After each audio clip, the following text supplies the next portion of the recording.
Welcome to the Elite Life with Trisha and Kylee. This is where we'll teach you how to develop grit, give yourself grace, and succeed in real estate. So let's dive in.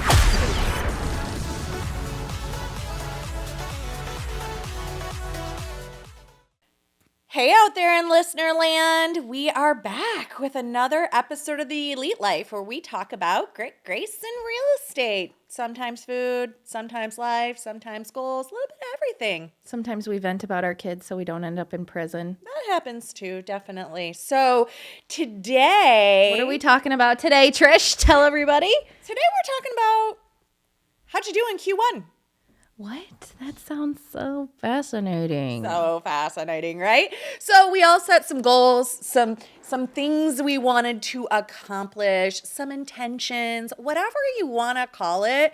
I guarantee you woke up on January 1st and we're like, new year, new me. I'm going to stick to this budget. I'm going to do my prospecting calls. I did that. Drop 10 pounds. Did you do any of those things? I have been semi-consistent in taking a vitamin. That is my biggest success.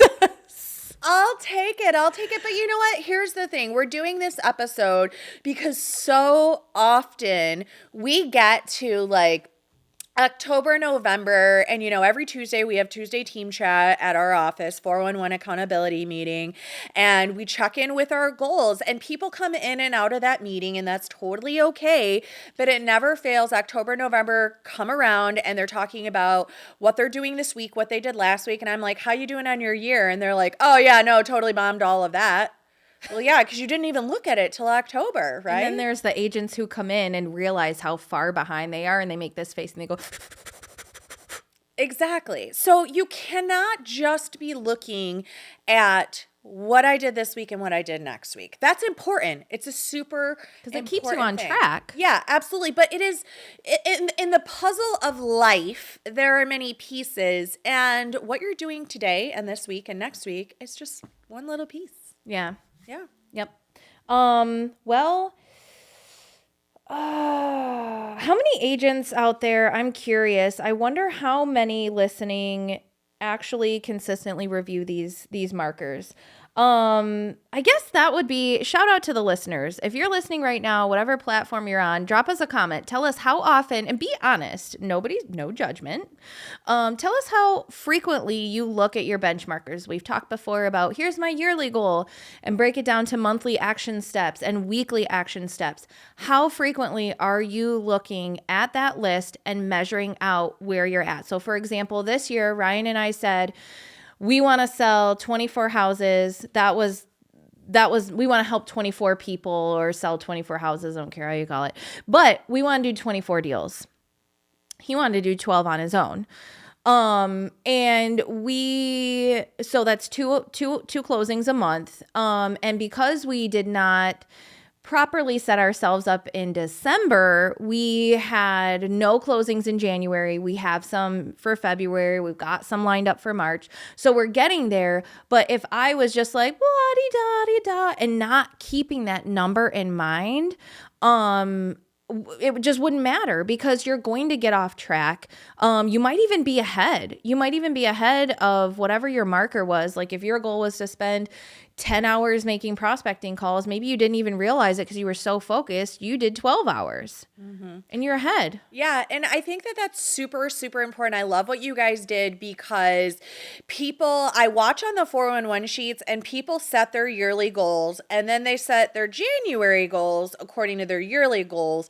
And then they just keep repeating those without taking into account, well, you got to close 2 per month. If you didn't close 2 in January, well, guess what? Now in February, you need to close 4, right? Yeah, 2 plus 2 is 4. 2 plus 2 is 4. But so many people don't do that. I watch that month after month after month, they keep those exact same goals there without accounting for the fact that they fell short the month before.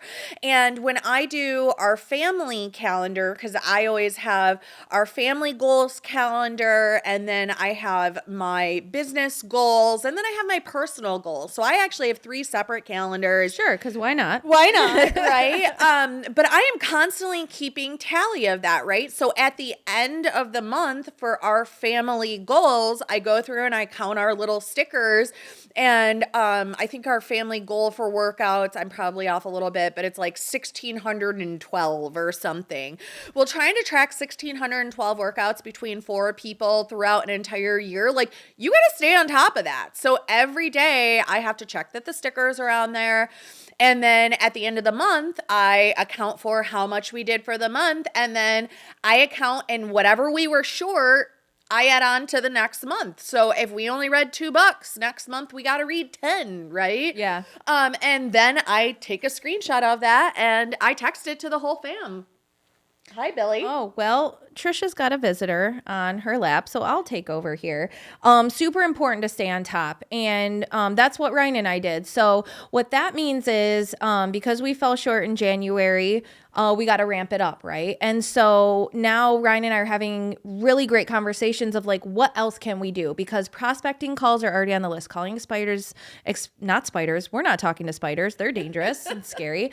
Calling expireds, following up with the people who are in the database, but also we're making plans to host webinars, host first-time home buyer informational seminars, investor seminars, and flyering our parents' neighborhood because we both grew up. We grew up like 2 streets from each other. That's for another episode, but everybody in the neighborhood knows that we grew up there. And so there's absolutely no reason why. Ryan would do it right now because he's a polar bear. I'm going to wait until it's about 60 degrees. But we're going to walk around that neighborhood and we're going to door knock and we're going to flyer the neighborhood. I love Alexis's idea. She goes and she partnered with a smoothie shop. Farmington Nutrition, I think. And she sits there and she tells everybody on her social media, I'm here from 12 to 2 every Tuesday. Come see me. I'll buy you a drink. Let's have a chat. So smart. So smart. Absolutely. And I think that, it's super important to have some sort of tool that you're tracking with, right? You have to know your numbers. So we've talked in the past about KPI trackers, key performance indicators. And you just mentioned a few of those, which are how many doors did you knock? How many prospecting calls did you make? How many letters did you send out? Because it's so easy in life to feel very busy, but you're not actually producing anything. And I hear that a lot. And I'm like, okay, show me your tracker. How many calls have you made? And they don't have one. Many people don't have them. And you need to have those in place. So like we use the BAT doc, the business activity tracker, and the 411. You guys could go over to mystarsacademy.com, download the BAT doc or the 411 sheet, right? It's part of the Agent Accelerator program. And we provide that so you take the guesswork out of how many calls do I need to make? Well, if you've tracked your calls and you've tracked your appointments and you've tracked your closings, then you know it takes 50 calls to get 2 appointments to get 1 closing, right? Yeah. And that's why it's so crucial. So it's funny, like on my Google Calendar, I have 411 meeting, and then the next morning I have plan 411 goals. So not only does it go on my sheet what I need to do for the week, but then I take those things and I put them into the calendar and allot time for those things. And then I have on there 411 review on Monday. So I can look at my 411 and say, okay, I did these things this week. I did these things last week. I did these things this month. And then look at your year and decide when you did your year in January, if you did not do this, I want you to go back to your January goals, right, for the year. And I want you to write next to them what quarter you're doing those in, right? Okay. Because if I said I am going to produce a podcast, well, what quarter am I producing that podcast in? When am I starting it? When am I going to have it finished by? Because if you don't have dates on those yearly goals, deadlines that you're going to have them done by, and quarters that you're going to work them in, again, you get to October and nothing's done, right? If you're just working every day to just get 20 deals closed, then that's the only goal you're achieving this year, right? So you have to have benchmarks. You have to have a map and a plan. So if your goal is to get 50 closings, then you also should have in the goals 12 come from social media, 15 come from door knocking, 10 come from the smoothie place. And then in your monthly, I'm going to go to the smoothie place. I'm going to door knock. I'm going to send it out. And then in your weekly, I send out this many. I do this many, right? So you have to work it backwards and you have to have that plan really clear and you have to be revisiting it often, right? So be checking in daily with your business activity tracker on your key performance indicators. Be checking in weekly on, am I hitting my monthly goals? Be checking in monthly, am I hitting my yearly goals? You have to be always tracking, and it doesn't take a lot of time to do it. I spend maybe 15 minutes at the last day of each month rechecking all of our calendars that we're on track for the year. Not a big deal. I think you're a wizard for only spending 15 minutes on all of that stuff. But I think that another important thing to say is, I've learned this from myself, and TJ and I have talked a lot about it, is sometimes your goals change, and that's okay. I think a lot of people set their goals at the beginning of the year, and I'm not saying your goals should change because you're falling behind. If you said you're going to close 24 deals this year and you're falling behind, so you're like, oh, maybe I'll change it to 12, that doesn't count. But sometimes things happen in life, or you come upon a different opportunity and you say, okay, I don't want to close 24 deals anymore. I want to help 3 of my investors buy apartment buildings. So that switches your focus. You still have to work backwards. You still have to figure out, where are these people going to come from? Where am I going to find these listings? Things like that. So there's still work to it, but you've changed your goal. And I think that's fine. I think changing it every week at your whim is silly. But if you have, like I said, another opportunity or something like that where you are like, okay, I'm going to go in a different direction, that's fine, because that's life. Yeah. I think another thing to kind of add to that's really, really crucial is make sure that your goals are actually your goals. Amen. People really default to like, I'm going to write this down because this is what I should write down. But if it's not in your heart to actually do the work that it takes to make $350,000 this year, don't put $350,000 this year as your goal. If you're not willing to sacrifice, so it should be, what do I want? Why do I want it? And what am I willing to do to get it? Mm-hmm. Because if you're making these huge, audacious, giant goals, then you better be willing to sacrifice a lot of other things, right? You're sacrificing time. Yeah.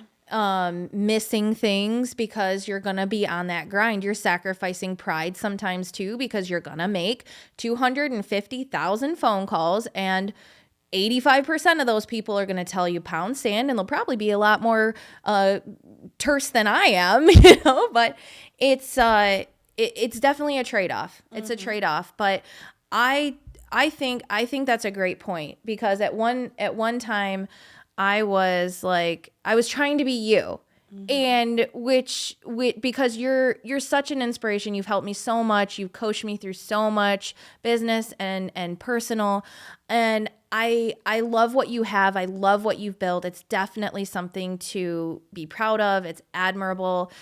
But I had to come to a place where I'm like, I'm not her. I'm not trying to be up in the gym every single day. I'm going to do my little 5 squats while I'm making the coffee, and that's good for me. So it's okay to admire people and to aspire, but make sure that it's yours. So instead of doing CrossFit 7 days a week, I am just making a plan to be intentional with my movement. Mm-hmm. So like, I'm not freaking out about like, oh, I have to run a mile.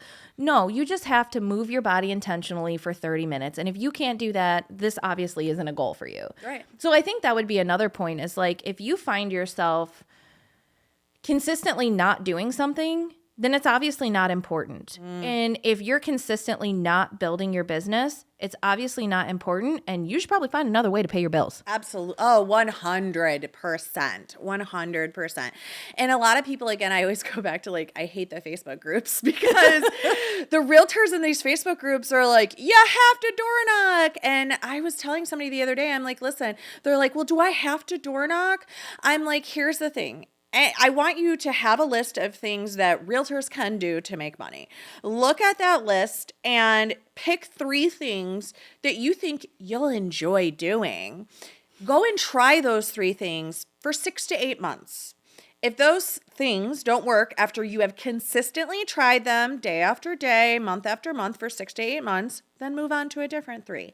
But do not go and door knock. If you yourself hate when someone knocks at your door, it makes you feel like throwing up the thought of going and knocking on somebody else's door. You don't like surprises. You don't like surprising somebody else. That's going to be a terrible experience. It's going to be terrible. And it's going to make you hate the decision that you made to go into real estate. Yeah, absolutely. If you hate, like, there's a huge difference. I was trying to get across, like, there's a huge difference with being uncomfortable because you're learning something and being uncomfortable because it's something you hate doing. Yeah. Right? And you need to be able to differentiate between the two, and do what you love, right? Like, you can be a social media realtor and hit it out of the park because you love being on social media all the time, and that works for you and you enjoy it and it comes through and people see it and they refer business to you. You may be someone who hates social media.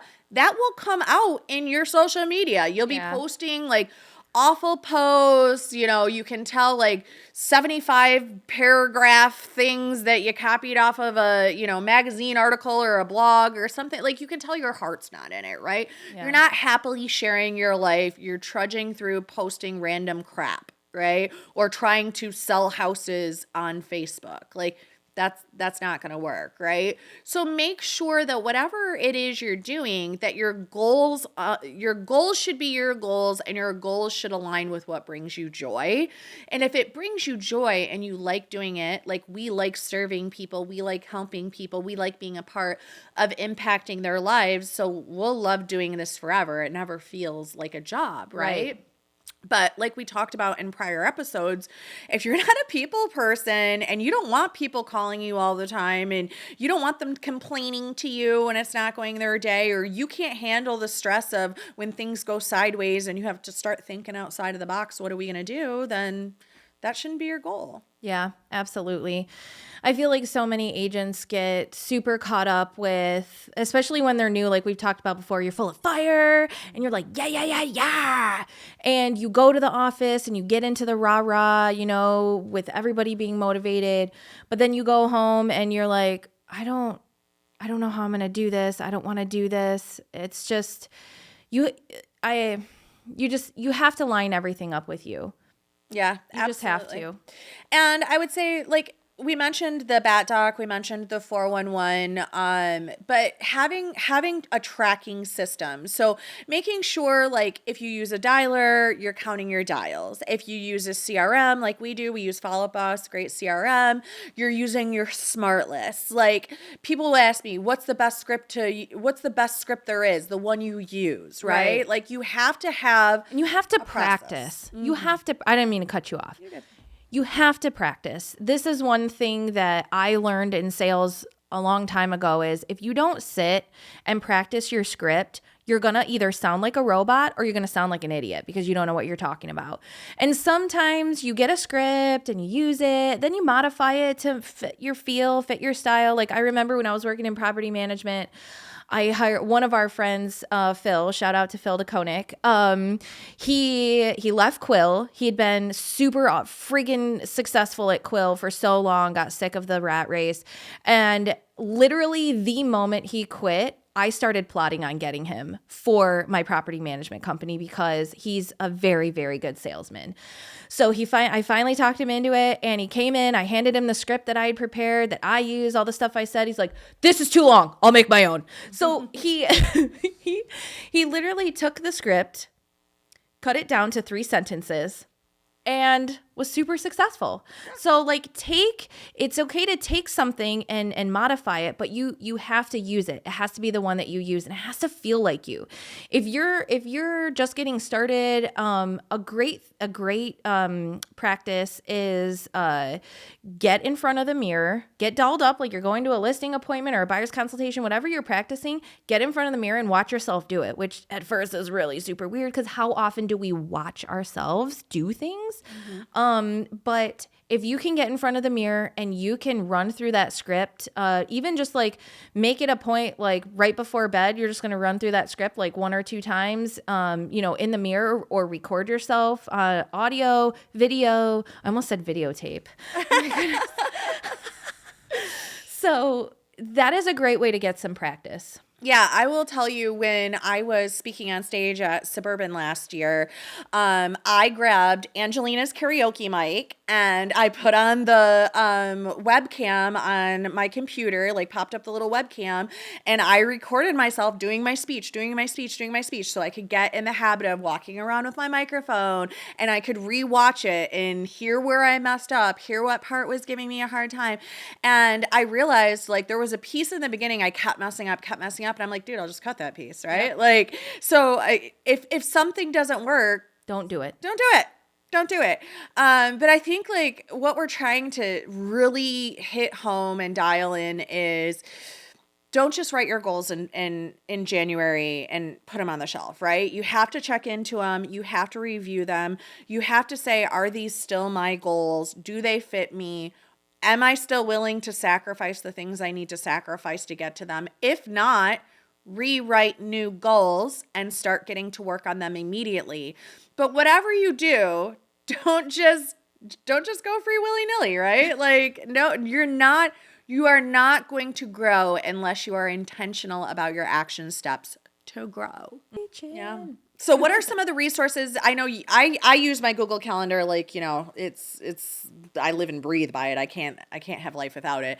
What are some of the resources that you use on a daily basis? Because I know you use some different things. I use the 10X planner. I have kind of navigated to more using the Google Calendar. What I like about the 10X planner is that I can time block my day. I can write out all the things I want to do, and I can highlight them as I go along and cross them off. And that allows me to feel accomplished at the end of the day. Even if I didn't cross off every single thing, because that doesn't ever happen in my life, I can see, the things that I did. I prioritize what's most important. What can I do tomorrow? What can I just not do? And that's fine. You have to be okay with crossing things off and just not doing them, or delegating. So that's one thing that has really helped, us be successful. And I know you do too, is like when you have the ability, let people help you, delegate what you can, to others so that you can spend more time in your business and your goals. So I use those things. We have a desk calendar that we put on the wall, kind of like what you have, where we're keeping track of not just business stuff, but birthday parties. I mean, the kids get invited to birthday parties, and, who's going to go, who's going to stay, things that come up. And that's the other thing, like in real estate, is flexibility, but things come up. So like yesterday, it was like we had clients call and they want to go see houses and it's last minute, but you got to make it work because in this market, you have to see the house the day that they want to see it, the day it comes on the market, or it's going to be gone. The other thing that I use is like Google Tasks. I like that because it allows me to sort the different areas of my life. So I have my business tasks, I have personal tasks, then I got my shopping list. So all of those things really just help keep me in line, using the BAT doc, using the 411 sheet. I use a lot of Google Sheets, a lot of Excel spreadsheets to make sure that I'm tracking. So like on the one, I said, okay, here's all the months of the year. There's 12. And I'm like, one of our goals was to save $20,000. So at the end of the month, I am going through and I'm, it'll tally it up at the bottom. And it's telling me how close I'm getting or how deficient I am in that area. So then I can go back and say, okay, where the hell did all our money go? Why did we only save $300 this month? Oh, it's because Kylie bought new slippers and we had to fix the van, which life happens. And that's where I'm saying like adjust and control the controllables. Yeah, and I think that's a great place. I have a couple more things that I am like itching to add, but let's stop for a break real quick. But make sure you stay tuned because we have like 3, probably 4 more great nuggets to share that will help you crush it in Q2. Everybody likes nuggets. You're listening to The Elite Life. Elite Life. We'll be right back after this message. Get real estate coaching and training with MyStarsAcademy.com. The Agent Accelerator program puts expert training right in your pocket that you can access from any phone, tablet, or computer 24/7, 365 days. Whether you're a new agent, a seasoned vet, or a broker with a team of agents to train, MyStarsAcademy.com has everything you need to be successful, to scale and grow in real estate. So head over to MyStarsAcademy.com today so you can have a better tomorrow. Welcome back to The Elite Life. Business and life talks to help you get a little better every day. Here are your hosts, Kylie and Trish. And we are back. We are chatting today about what you doing with your time. Sup with you. What are you doing with your time? Raising wildlings. No, that's important. Tracking your time, tracking your activities, because if you're not tracking these things, like you said, you're just willy-nilly and you come to October. And in real estate, pretty much any deals that you line up in November and December, they're going to close in the next year. So really, the real estate year is January to October. And if you have not been tracking your KPIs, your key performance indicators, then you're probably not going to hit your goals. You might. Who knows? Yeah. I would also want to add to when you're looking at your goals, you're reviewing Q1, right? You're looking at Q1 and you're like, crap, like maybe I killed it in my personal life. I did all the things I'm supposed to be doing there, but I did nothing in my personal life. Do all of your goals align together? This is something that sometimes I fall into. Like, I'm like, oh, I want to run a marathon, but I also want to be able to CrossFit like a beast. Well, you don't run a 5-minute mile and deadlift 350 pounds. Oh, that's not a thing? It's not. And it took my CrossFit coach and my nutrition coach and 2 other people saying, bro, those goals don't go together. They're conflicting goals. You can't say, I want to take 16 family vacations and I want to make $500,000 in real estate this year. Those are conflicting goals. So you need to make sure that your goals align. Like, yes, you want to have a date night here and there. That's important. But you cannot kill it everywhere at one time. And that brings me to the next thing that I want to say is you have to say no sometimes. Yeah. You were talking about birthday parties and it's like, I'm so happy that my kids are out of the phase of birthday parties, because along with birthday parties comes, the field trips. And don't get me wrong, I did all of those things. I was lunch lady. I made the hot dogs for the school. I went on the field trips. Great memories. You love being there.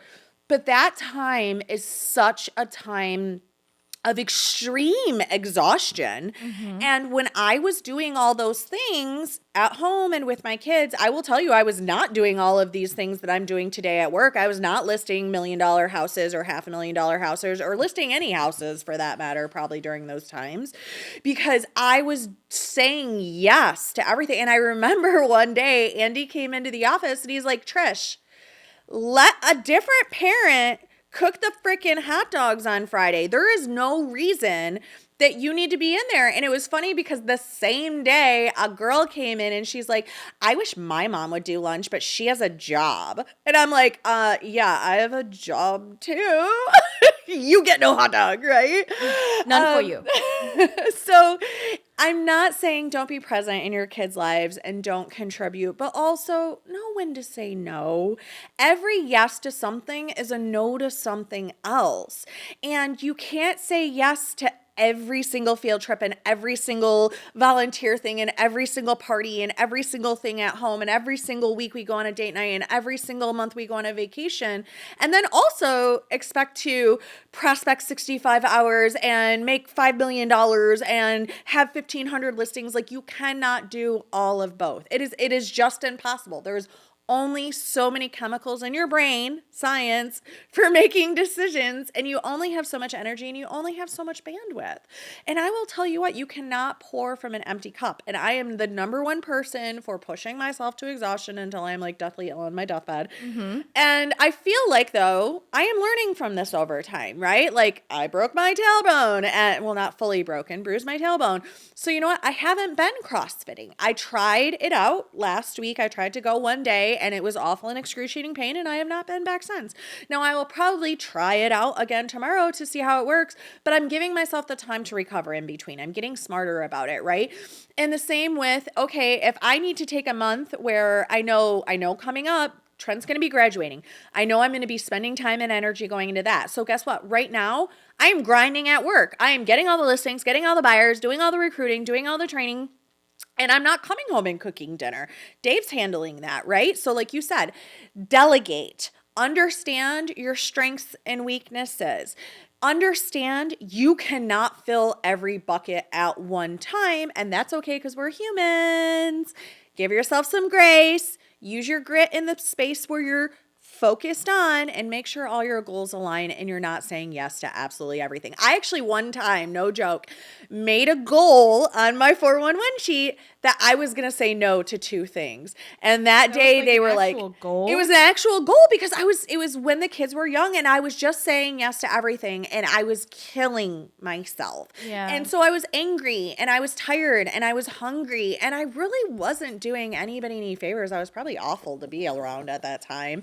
And I went into Trent's practice and I remember they're like, we need a manager for the team, Trish. And I was like, no. And they looked at me like, did she just say no? And I'm like, no, I can't do it. And girl, it was the most freeing feeling ever. And I will tell you what, once you start setting those boundaries and saying no, which you're entitled to do. Like I was telling Trent the other day, we were talking about co-signing for people, right? We went to the bank, we were talking about credit. Yeah. And I was like, don't you ever co-sign for anybody ever. And he's like, well, what if it's family or it's a friend? And I'm like, here's what I've learned, Trent. When you have to say no, it may feel bad in the moment and it may make you feel kind of sad because you're like, I really want to help this person out.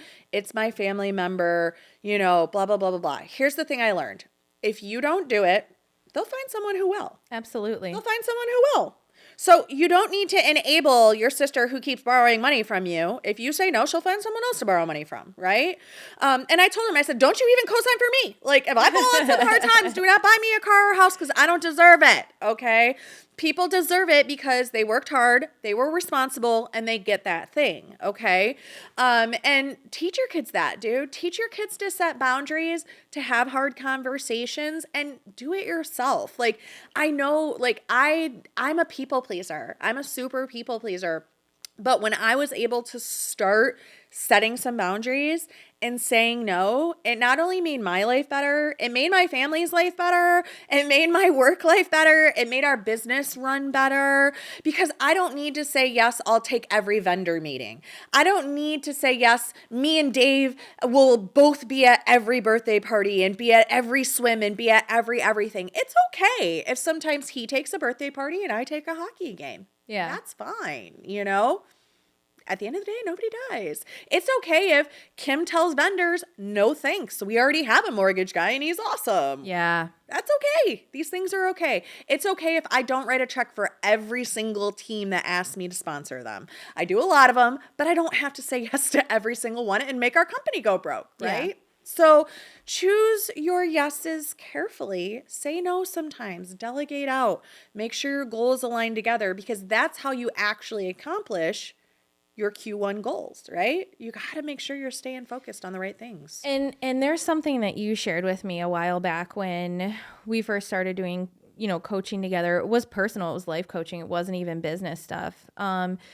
And I was super overwhelmed about doing all of the things and this and that, and spending time with the kids came up, and you're like, well, what are you guys doing when you're together? And you pointed out that spending 15 minutes, 5 to 15 minutes, chasing them around the yard, playing Barbies, reading to them was far more valuable than an hour watching a movie on the couch.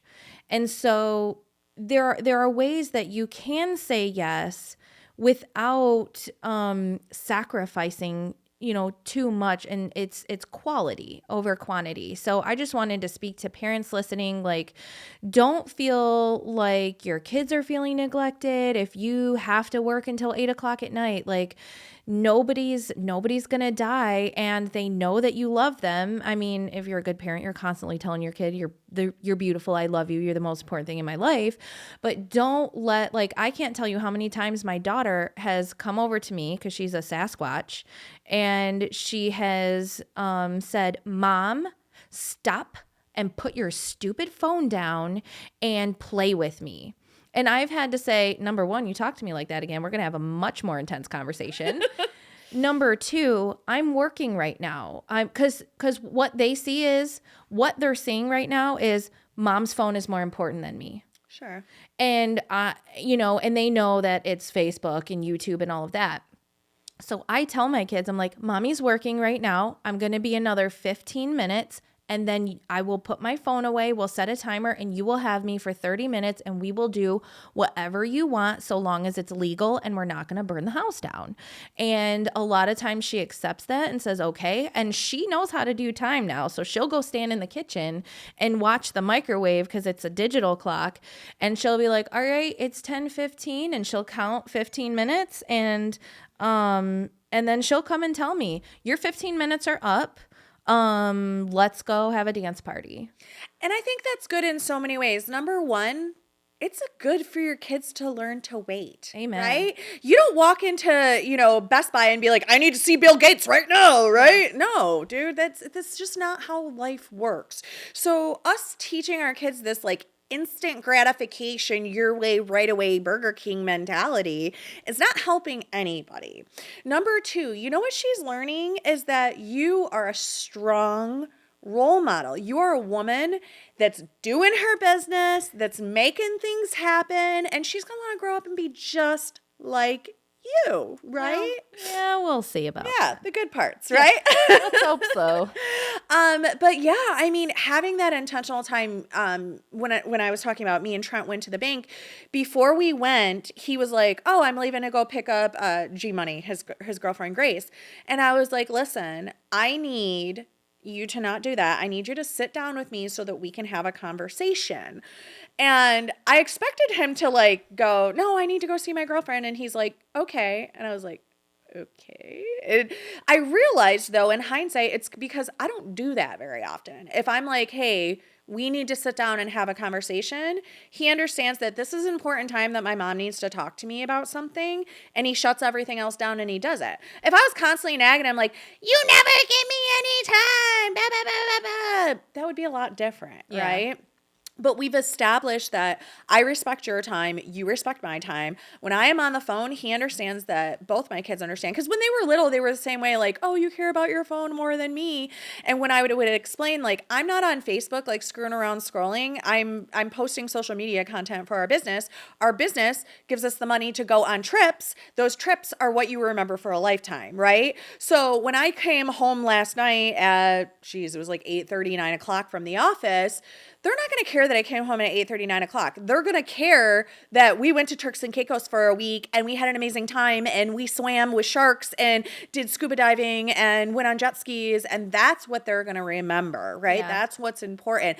And I'm not doing it every single day. They're not like, oh, mom's a workaholic, she never makes time for us. I took that time with Trent. We sat down on the floor in my office and we had like a life talk. Like, hey, you're graduating. What do we want to do next? Why are we going to do it? Why do you think that this is, it's hard to think about big picture items, but when you grow up, you might want a job where you get health insurance because you may have a family, right? And I take, this time and I have these real life talks with them. And then I'm like, okay, that talk's done. Like, I got my point across. Let's talk about what you want for your graduation party. Oh, I don't care. Okay, no problem. Let's talk about what kind of food do you want to eat on your graduation? Let's talk about, do you care what the colors are? What are your school colors? Like, I want my kids to have a role. I don't just want to plan a party for them. I want them to have a role in their stuff. I want them to have an understanding of, I'll be proud of you and happy for you, whatever job you choose, right? Because I think that's something else that happens. Like, people pick their jobs, again, just like their goals, based on what they think they should do, right? Not on what they love. And I'm like, my grandpa said something to me when I was a kid, and he was like, Trisha, I don't care, like, if you're a trash man, you change the oil, you pick up dog poop, like, I'm going to be proud of you as long as you're happy with what you're doing. And that stuck with me forever and ever. And I remember, like, on my graduation, I was accepted to U of M to go be a doctor, and I wrote in my thank you card for my gift to him, I'm like, well, I'm not going to be a garbage man or pick up poop, but I am going to be a doctor, so I hope that you're proud of me. And I didn't end up being a doctor. I ended up being a realtor, but I hope that he's still proud of me and what I'm doing. But I try to get that same thing across to my kids. Like, I'm going to be proud of you no matter what you do. But I also want you to understand the doors you open and close with the levers that you pull, and make sure that what you're doing is what you're happy doing, right? Like, Trent loves playing hockey. And I always continuously tell him, because it's a grind. Like, he plays AAA hockey. He's going to go on to play junior hockey. And it's a lot of hard work. It's mentally draining. It's physically draining. He's missed out on a lot of pieces of life. And it's kind of just like we do in real estate. Like, we gotta sometimes miss out on a lot of pieces of life, but we get a lot of other great opportunities, right? So he didn't get to go to kids' birthday parties like your daughters do, or like Angelina does, but he got to go to France and play in a hockey tournament and see the Mona Lisa and the Eiffel Tower, right? Yeah. So same thing with real estate. Like, today I might not put dinner on the table every day, but I do get to take my kids on amazing vacations. I do get to stay in super fancy hotels like we did last weekend. We went to Minnesota. Our hotel had 2 bathrooms and 2 microwaves and 2 refrigerators and 2 rooms. And when I was a kid, we stayed at the Days Inn, and that was solid. So it's a give and a take, and you have to make sure your goals line up with that, and you continue to crush it, right? I went super tangential there. Oh my goodness. What a journey Trisha has taken us on today. We are on a journey, and have you landed? I have. Bump, drop the mic. I am done for the day. Thank you so much for joining us. Just to quickly recap, make sure that whatever goals, number one, you set for yourself are yours. Make sure that they line up, personal and professional. Make sure that you're checking in consistently, doing the things. And if 100 calls didn't get you where you wanted to go, make 200. If you don't like calling, make sure you're door knocking. Make sure you're social mediaing. Do it. Just do it, and be consistent, and do it for more than a week, because I promise you just 1 week ain't going to do nothing for you. Also, while I'm telling you what to do, make sure you subscribe on whatever platform you're listening to. Make sure you come back next week for a fresh episode of Grit, Grace, and Real Estate. Make sure you share this episode, and we'll see you next time. Adios. We thank you so much for joining us today on the Elite Live with Trish and Kylee. Be sure to share the episode with a friend so we can continue bringing you more great tips on grit, grace, and real estate. You can also connect with us on Instagram, Facebook. We hope the ideas we share continue to help you build an empire and leave a legacy.